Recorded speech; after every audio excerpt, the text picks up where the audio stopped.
여러분 여행을 떠나실 때 주로 준비를 어떻게 하시나요? 어떤 준비들을 하시나요? 저는 대체로 여행을 갈 때 갈 경로와 장소 그리고 그곳에서 어떤 것들을 할지를 미리 좀 계획을 세우는 편입니다. 거기다 덧붙여서 만약에 이 계획한 대로 여행을 즐기지 못했을 때, 그곳에 가서 하지 못했을 때는 또 다른 무언가를 할 수 있도록 좀 준비를 하려고 노력하는 편이에요. 왜 그러느냐? 제 안에 이런 생각이 있는 거죠. 여행 가는 거 철저하게 준비를 해야 그만큼 편안하고 행복한 여행을 할 수 있다라는 그런 생각이 제 안에 있기 때문이에요. 그런데요, 세상에는 저 같은 사람이 있지만은 않더라고요. 다른 분들도 있더라고요. 어떤 분은 이렇게 얘기합니다. 아유, 목사님, 무슨 여행을 그렇게 피곤하게 갑니까? 여행은 그냥 철저하게 준비해서 그곳에 가는 것보다 거기서 알맞게 융통성 있게 추억도 쌓고 재밌는 일들도 경험하고 그때그때 맞춰서 경험하는 것이 최고의 여행입니다 라고 얘기하시는 분들도 있습니다. 물론 그럴 수도 있을 거예요. 뭐 여하튼 자, 그런데 우리가 방금 이야기했었던 이 여행이 우리만의 이야기는 아니에요. 오늘 우리가 함께 봤었던 이 말씀에도 전도 여행에 대한 이야기가 나옵니다. 오늘 말씀은 전도 여행을 위해 이제 제자들을 부르시고 그리고 그들에게 당부의 말씀을 전하시는 예수님의 모습이 담겨 있어요. 예수님이 이 땅에 오실 때 인간의 몸으로 오셨습니다. 무한하신 하나님이 유한한 인간의 몸으로 이 땅에 오셨어요. 자, 이 완전한 인간이 됐다라는 것, 그것은 제약이 있는 존재라는 거죠. 인간은요, 누구나 혼자 살 수 없습니다. 여러분들 잘 아는 한문에서 사람 인자도 사람이 서로 기대고 서 있는 그 모습을 상용화한 문자죠. 무엇을 의미합니까? 사람은 누구나 함께 해야 된다라는 것. 예수님도 마찬가지셨어요. 인간의 몸으로 오신지라 예수님은 혼자 사역을 감당하시기보다는 제자들을 부르시고 그들을 통해서 사역을 하십니다. 더군다나 예수님이 이 제자들을 부르시면요, 혼자 사역했을 때보다 더 효과적인 전도를, 더 효과적인 사역을 감당하시기 위함에 있었죠. 자, 그래서 예수님이 제자들을 부르셨고요, 그리고 그들에게 명령하신 거예요. 이제 복음을 전하는 그 여행에 떠날 그들에게 너희는 이렇게 해라 라고 말씀하시는 이야기가 오늘 마가복음 6장 7절부터 9절까지 말씀에 나와 있었어요. 우리가 이 말씀을 다시 한번 봉독해 보기를 원합니다. 마가복음 6장 7절 9절 말씀 함께 봅니다. 12 제자를 부르사 둘씩 보내시며 더러운 귀신을 제어하는 권능을 주시고 명하시되 여행을 위하여 지팡이 외에는 양식이나 배낭이나 전대의 돈이나 아무것도 가지지 말며 신만 신고 두벌옷도 입지 말라 하시고 라고 말씀하시죠.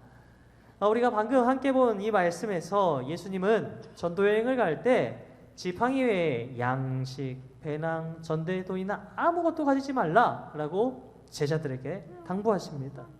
그리고 또 이어서 이렇게 얘기를 하세요. 야, 너네들 신만 신고 두벌옷 챙기지 마 얘기하세요.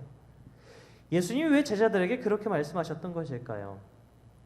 복음을 전하는 이 전도 여행, 이 막중한 사명을 가진 이 여행을 떠나는 제자들 바라보면서 야, 너네들 더 많은 거 준비해야 돼? 더 철저하게 준비해야 돼? 그렇게 말씀하시는 게 아니라, 그래서 완벽한 전도 여행을 떠나라고 말씀하시지 않으시고 상대적으로 가볍게 여행을 떠나라 하신 이유는 무엇이었을까요? 철저한 준비로 완벽한 여행을 즐기고자 원했었던, 그렇게 생각하는 저에게 있어서는요, 사실 오늘 보면 함께 봤었던 이 7절로 9절 말씀이요, 이해가 되지 않았어요. 그리고 마음에도 크게 와닿지 않았어요. 왜 예수님이 이렇게 준비를 철저하게 하라고 얘기하지 않으시고 가볍게 가라 하셨을까? 제 안에 이 궁금증이 생겼습니다. 이어서 10절 말씀을 한번 보도록 할까요? 10절 말씀 우리 함께 좀 봉독해 보도록 하겠습니다. 또 이르시되 어디서든지 누구의 집에 들어가거든 그곳을 떠나기까지 거기 유하라 라고 하시죠. 자, 10절 말씀에는 전도여행을 떠난 제자들에게 머무를 장소에 대해 당부를 하시는 이야기입니다. 그 이야기가 나와 있어요. 전도여행을 하는 도중에 누군가의 집에 들어가게 되면 그 지역을 떠나기까지 그 집에 머물러 있어라, 예수님이 제자들에게 지금 당부하시는 거예요. 그리고 그 말씀 이후에 11절 말씀은 이렇게 또 얘기하시죠. 제가 한번 읽어볼게요. 어느 곳에서든지 너희를 영접하지 아니하고 너희 말을 듣지도 아니하거든 거기서 나갈 때에 발 아래 먼지를 떨어버려 그들에게 증거를 삼으라. 예수님 말씀을 하셨어요. 저는 이 말씀 보면서 이런 의문점이 들었습니다. 전도 여행을 떠났을 때는 머무를 장소 또한 뭐 이곳으로 갔다가 저곳으로 갔다가 이렇게 옮길 수도 있는 법이고, 누군가에게 복음을 전할 때 만약 그 사람이 복음을 전해 듣지 않고 잘 받아들이지 않는 사람이라면 그 사람을 붙잡고 강력하게 믿으셔야 됩니다. 복음을 받아들이셔야 됩니다라고 이렇게 얘기하며 권면해야 되는 것은 아닌가라는 생각이 제 안에 들었었어요. 여러분도 그런 생각 드시나요? 그런 물음이 생기시나요? 우리가 오늘 본문 말씀을 보면서 들었던 이 궁금증, 이 물음에 대해 답을 내리기 전에 그 답을 알기 위해서는 먼저 여행이 무엇인지를 한번 좀 살펴볼 필요가 있어요. 사랑하는 성도 여러분, 여행은 무엇일까요? 여행은 사전적인 정의로 이렇게 이야기를 합니다. 일이나 유람을 목적으로 다른 고장이나 외국에 가는 일이라고 정의하더라고요. 이 가운데 사업하시는 분들 계실 겁니다. 사업하시는 분들, 사업차 멀리 여행을 떠나시는 걸 뭐라고 얘기하나요? 출장 간다라고 얘기를 하죠. 이 사업차 출장을 가는 사람들에게 있어서는 무엇이 필요할까? 무엇보다도 사업에 필요한 그 물품들을 준비해서 여행을 가는 것이 필요하겠다라는 생각이 들어요. 그와 반면에 자연 경관이나 쉼을, 때로는 여유를 누리고 싶어서 여행을 가는 사람들에게는 무엇이 필요할까요? 아이고 지금 집에다가 놓고 온 게 있는데, 아이고 집에서 저거 가스불은 내가 껐는지 안 껐는지 기억이 안 나는데, 아이고 우리 자녀들 밥 먹을 시간 됐는데 밥은 잘 먹고 있나? 이런 걱정과 근심을 가지고 있다면 과연 그 여행이 쉼을 위한 여행일까요? 여유를 위한 여행일까요? 그렇지 않다라는 거죠. 그렇기 때문에 쉼과 여유를 위한 여행에서는 무엇보다도 쉼과 여유를 즐기기 위한 그런 마음가짐이 필요할 겁니다. 마찬가지예요. 예수님이 전도여행을 떠난 제자들에게 지금 양식이나 배낭이나 전대, 돈이나 아무것도 가지지 말며 신만 신고 두벌 옷도 입지 말라라고 말씀하신 이유가 바로 여기에 있는 거예요. 제자들이 떠나는 여행은 어떤 여행이었나요? 단순히 놀기 위해, 단순히 즐기기 위해 떠나는 여행이 아니었습니다. 그들이 떠나는 여행에는 분명 복음을 전하는 전도의 목적이 있었어요. 복음을 전하는 전도의 목적. 자, 그런데 그 여행을 떠나는 제자들이 여행 도중에 혹시나 우리가 배고플 수도 있으니까 도시락을 많이 싸가야지. 혹시 추울 수도 있으니까 두꺼운 외투도 한번 챙겨볼까? 우리가 곤혹스러운 상황에 처할 수도 있으니 비상금도 우리가 좀 챙겨서 갈까? 그런 생각을 가지면서 그것들에 신경을 쓰기 시작했다라고 한다면 그들의 전도 여행은 과연 어땠을까요? 도시락 반찬이 쉬지는 않았는지, 물품이 다 떨어지지는 않았는지, 잘 준비되었는지, 충분한지, 이것들을 고민하고 걱정하고 생각하기 시작했을 거예요. 만약 그랬다면 그들이 예기치 않은 그 상황 가운데 준비한 것이 다 떨어졌을 때 그들은 전도에 대한 목적을 온전히 감당하지 못하고 당혹감과 어려움으로 인해서 복음을 전하지 못하는 그런 모습을 갖게 되었을 거예요. 무슨 얘기입니까? 그런 상황에 처하면 그들은 복음을 전하는 전도 여행의 목적을 온전히 감당하지 못했을 거라는 얘기죠. 그러니 예수님은 전도 여행을 떠나는 제자들에게 이렇게 말씀하세요. 여행의 참된 목적인 복음, 전도에 초점을 맞추라고. 그 외의 것들, 신경 쓸 것들은 내려놓고 가라고 그렇게 제자들에게 말씀하신 거다. 우리는 오늘 본문을 그렇게 이해할 수 있습니다. 전도 여행을 떠나는 그 여정 가운데에 한 지역에 갔을 때 그 한 집에 머물러 있어라라는 그 말씀은 무슨 의미로 우리가 이해할 수 있을까요? 그 말씀은 형편에 좋아 보이는 곳을 찾아서 일부러 이리 갔다가 저리 갔다가 이렇게 갈팡질팡하지 말라는 얘기예요. 환영받지 못하는 곳에서는 발 먼지를 털고 떠나라 라고 말씀하신 그 이유는 무엇일까요? 값비싼 복음, 정말 이 소중한 복음을 대가 없이 값없이 전했는데 상대방이 그것을 받아들이지 않는다면 굳이 강요하거나 구걸하면서까지 복음을 전할 필요는 없다라는 말씀인 거예요. 다시 말해 내가 복음을 전하는 그 사명, 전달하는 그 사명을 잘 이행했다면, 잘 감당했다면 그 결과에 대한 것은 누가 책임져 주실까요? 바로 우리 하나님께서 책임져 주신다는 얘기예요. 심는 이나 물 주는 이는요, 심거나 물만 주면 돼요.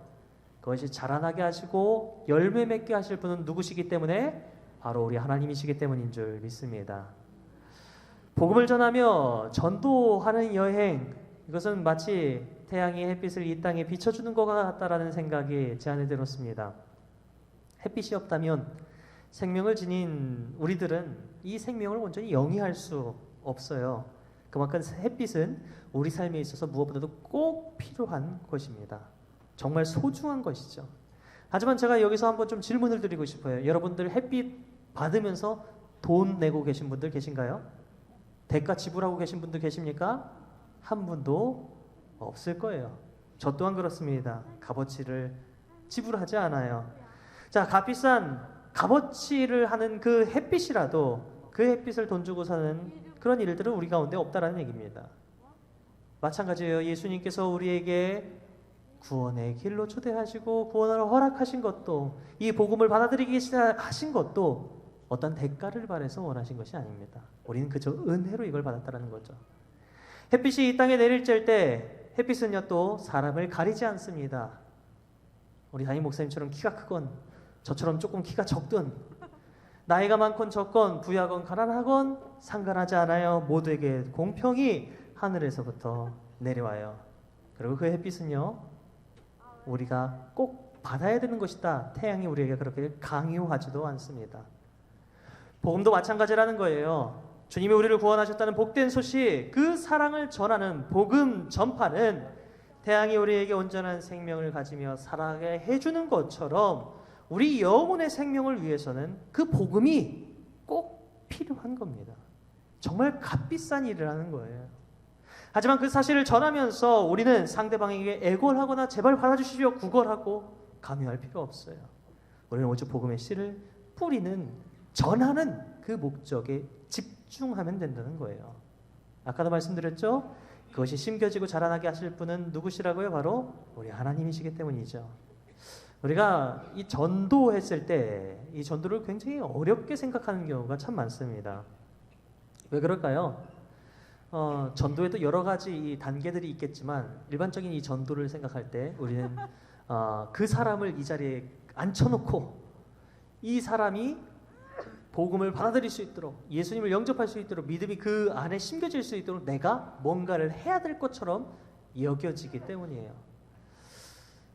그런데 그렇게 생각하지 마세요. 가장 단순한 전도는 전할 전에 길 도자, 바로 전하기만 하면 되는 거예요. 복음을 전달하기만 하면 되는 것이 전도입니다. 그것이 전해졌을 때 오직 성령 하나님만이 그 사람의 심령 가운데 복음의 씨가 심겨지고 자라나게 하시고요, 오직 성령 하나님만이 그 사람의 마음을 변화시키실 수 있는 줄 믿습니다. 우리가 그 사람 마음을 바꿀 수 있는 게 아니에요. 하나님이 하실 일이라는 거죠. 그러니 우리는 복음을 전하는 일에 있어서 하나님 내가 이만큼 복음을 많이 전해서 이만큼 큰 열매를 맺었다, 하나님께 자랑할 수 없어요. 다른 사람에게도 자랑할 수 없어요. 왜요? 자라나게 하시는 분, 그 사람의 마음을 변화시키시는 분은 하나님이시고 하나님이 하신 일이기 때문인 줄 믿습니다. 복음이 햇빛과 같다는 말씀은 복음을 전하는 일 그것 자체에 집중해야 된다는 오늘 말씀과도 같은 맥락을 지니고 있어요. 태양이 우리에게 햇빛을 전달해 줄 때 어떻게 하면 더 잘 전달해 줄 수 있지? 여러 가지 방법들, 여러 가지 걱정, 고민 그런 거 가지지 않습니다. 다양한 준비조차 하지 않아요. 태양이 우리에게 햇빛을 전달해 줄 때 태양은요 그저 스스로를 잘 태우는 그 일만 할 뿐이에요. 다른 어떤 일도 필요하지 않습니다. 우리도 마찬가지예요. 내가 예수 그리스도를 영접하였고 내가 그 복음을 말미암아 구원받은 삶을 살게 되었다면, 이제 전도자의 삶을 살게 되었다면 다른 무엇 어떤 것보다도 내가 예수님께 잘 연결되어 있기를, 내가 예수 그리스도로 구원받은 자의 삶을 온전히 잘 살아내기를 먼저 기도하며 그것에 초점을 맞춰야 한다는 거예요.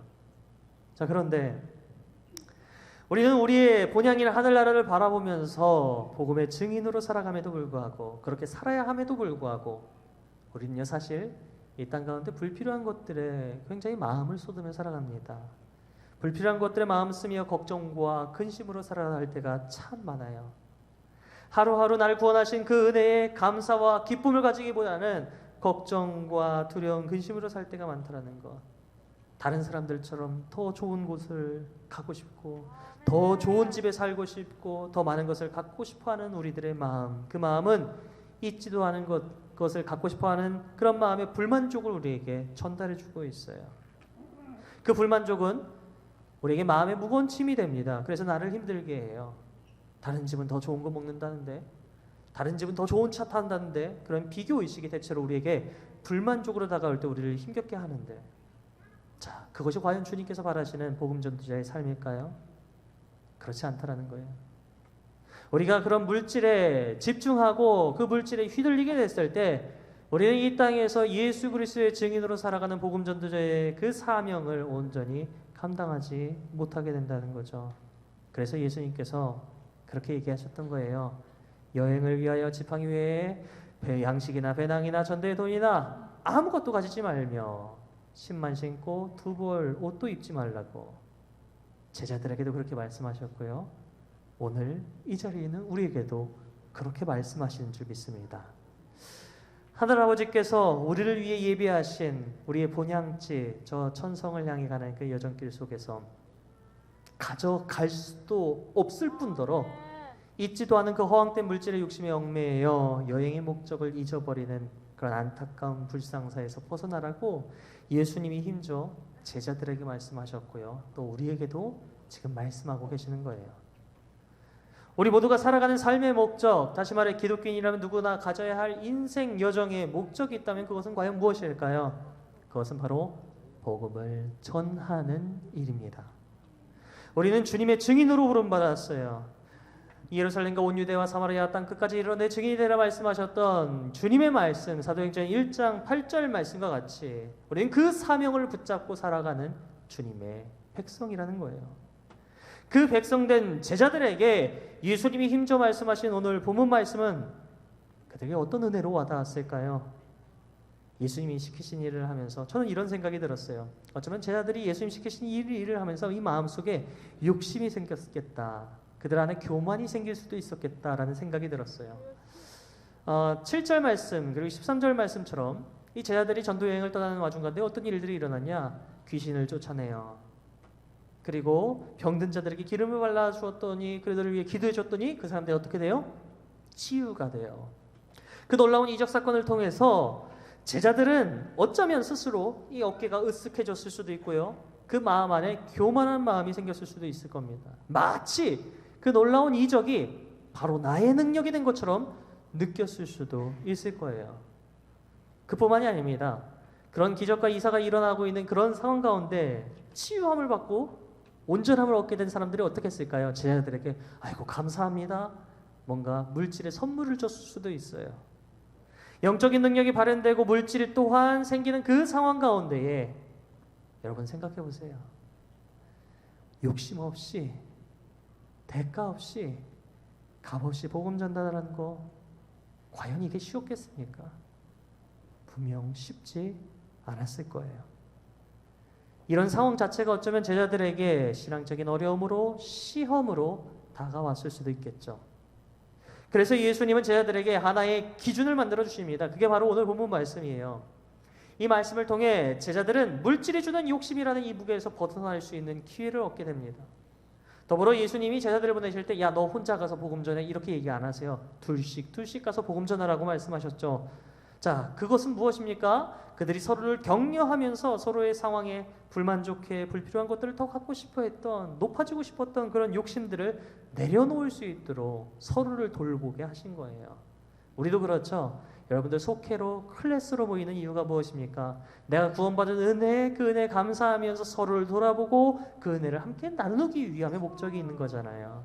그 안에 그런 천국의 공동체가 이루어졌을 때 그 구원받은 기쁨으로 살아갈 때 세상에 있는 사람들이 야, 저 사람들은 뭐가 달라도 달라. 나도 저 안에 들어가고 싶다. 그렇게 느끼게 되는 거잖아요. 지금 제자들의 형편과 마음 그리고 그들이 앞으로 겪을 그 일들까지도 미리 내다보신 예수님께서는 그들을 위해 여러 것들을 그리고 둘씩 그렇게 함께 복음을 전달해야 되는 것을 그렇게 알려주셨어요. 그렇게 알려주시는 그 은혜가 있었기에 제자들은 복음과 전도의 사명을 온전히 감당할 수 있었고요. 그래서 하늘의 사랑이 인간의 욕심으로 얼룩지지 않고 온전히 여러 사람들에게 세계에 전파될 수 있었던 거죠. 복음이 그 놀라운 은혜가 예수님이 이 땅에 오셨던 그 놀라운 사건이 지난 2000년 그 오랜 기간이 지났는데도 불구하고 우리 세대에 고스란히 이 복음이 전해지는 것이 바로 예수님의 이 은혜가 있었기 때문인 줄 믿습니다. 우리는 이 은혜에 감사하면서 우리 또한 이 은혜로운 일에 거하기를 소망해야 해요. 그리고 우리도 이 은혜로운 일에 쓰임받기를 기도해야 하는 줄 믿습니다. 더불어 기억하시길 바랍니다. 주님이 부르신 제자로서 오늘도 햇빛과 같이 정말 값비싼 그 은혜를 값없이 주기 위해 우리는 주님과 직접 연결된 깨끗하고 완전한 통로가 되어야 된다는 사실을 기억하시길 바라요. 그 터널이라든지 어떤 통로를 지나가 보신 경험이 있으신 분들은 아실 거예요. 터널을 지나가기 위해서는 그 안에 짐이 있으면 안 됩니다. 그 안에 다른 장애물들이 있으면 안 돼요. 마찬가지라는 거예요. 내가 예수님과 온전히 연결된 통로가 돼서 세상 사람들에게 주님을 전할 때에는요, 내 안에 나의 고집, 나의 욕심, 나의 생각들이 가득 차서는 안 된다는 거예요. 그러면 예수님의 은혜를 세상 사람들에게 온전히 전달하지 못하게 된다는 것. 그렇기 때문에 우리는 이 사실을 명심해야 됩니다. 하늘 본향을 향해 가는 그 여정 가운데 온전한 목적 안에서 우리는 날마다 가볍고 즐겁고 행복하기 위해 내 안에 있는 욕심을 내려놓고 주님께 잘 연결되어 있기를 기억하고 기대하며 살아야 한다는 것. 자, 그렇게 살아갈 때에 우리 주님께서 제자들에게 베푸신 놀라우신 은혜, 바로 병 고치는 은혜, 그리고 귀신을 쫓아내는 놀라운 이적, 그런 것들, 그런 놀라운 은혜의 도구로 우리를 사용하시고요, 우리에게도 그 동일한 은혜를 더해 주실 줄 믿습니다. 여기 세상에서 가장 값싼 가격으로 가장 값진 식사를 대접하는 분의 이야기가 있어서 제가 잠시 영상을 준비했습니다. 영상 함께 보시고 말씀 이어서 하도록 할게요.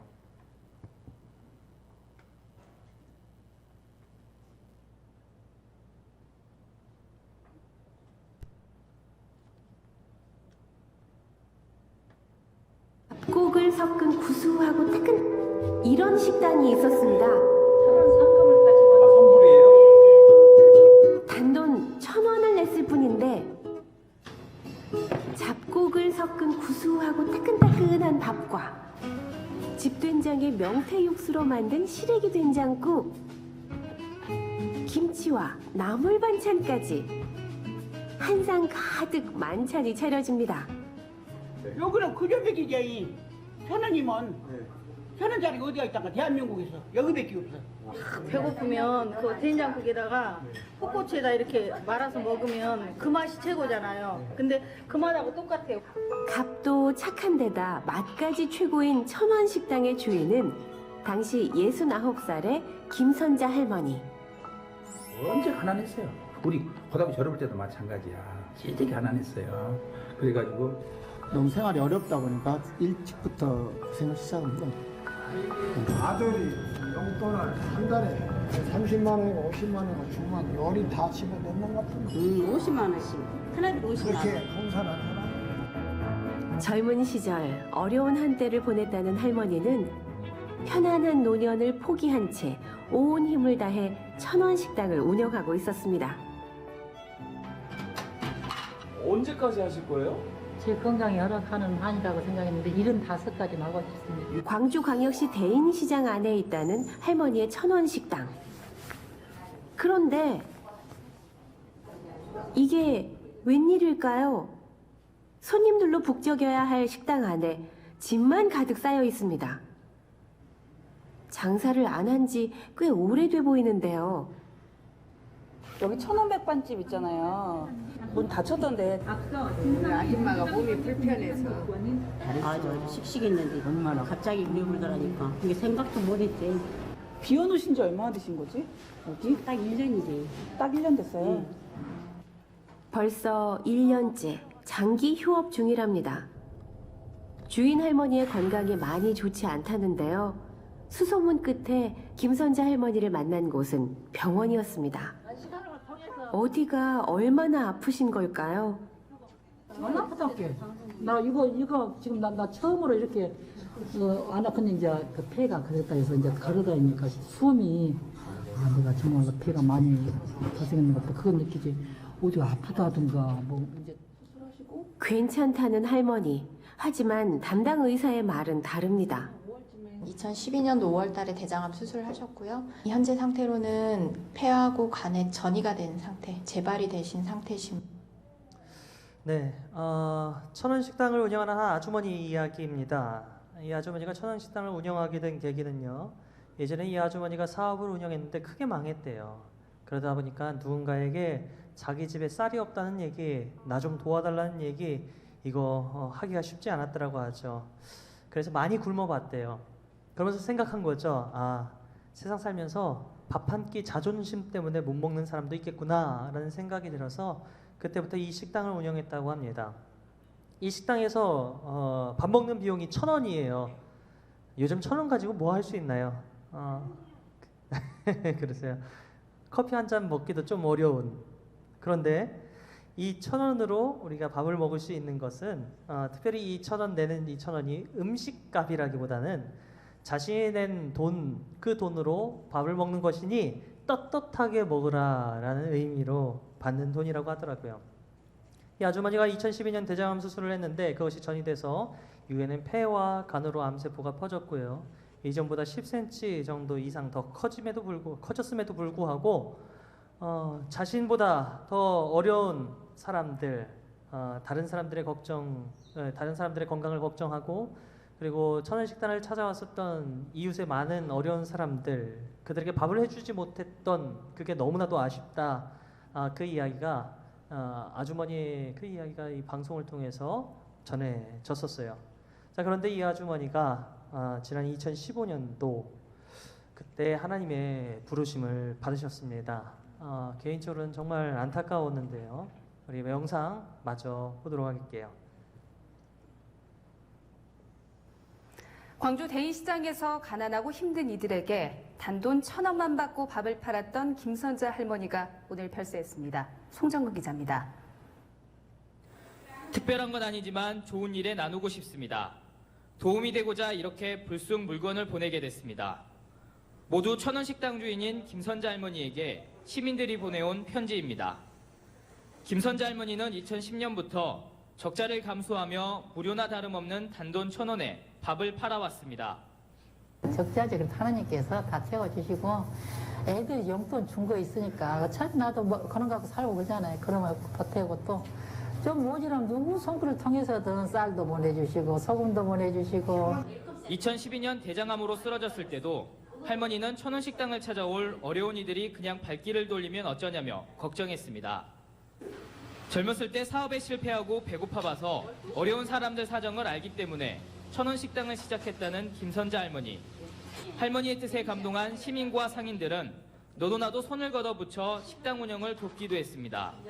사람이 많이 한 11시 반부터 한 2시까지는 막 사람이 몰려오거든요. 그러면 이제 반찬 같은 거, 김치 같은 것도 담아주고 와서 상도 넣고 같이 이제 설거지 같은 것도 하고. 대인시장 상인들은 유족과 협의를 통해 천원식당이 계속 운영됐으면 좋겠다는 할머니의 뜻을 이어갈 수 있도록 할 계획입니다.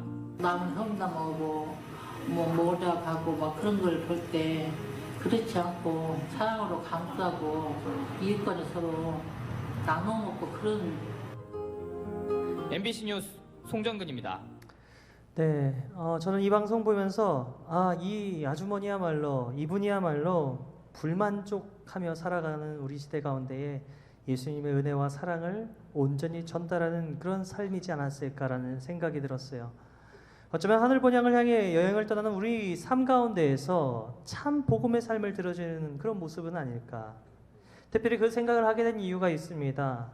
이 방송을 쭉, 긴 방송이에요. 근데 이 방송을 쭉 보다 보면 이 천원식당 내부에 십자가가 있고 예수님의 모습도 있고 뭐 그런 이 내부의 모습들 발견할 수 있었어요. 이 식당을 찾는 사람들이 어떻게 생각했을까요?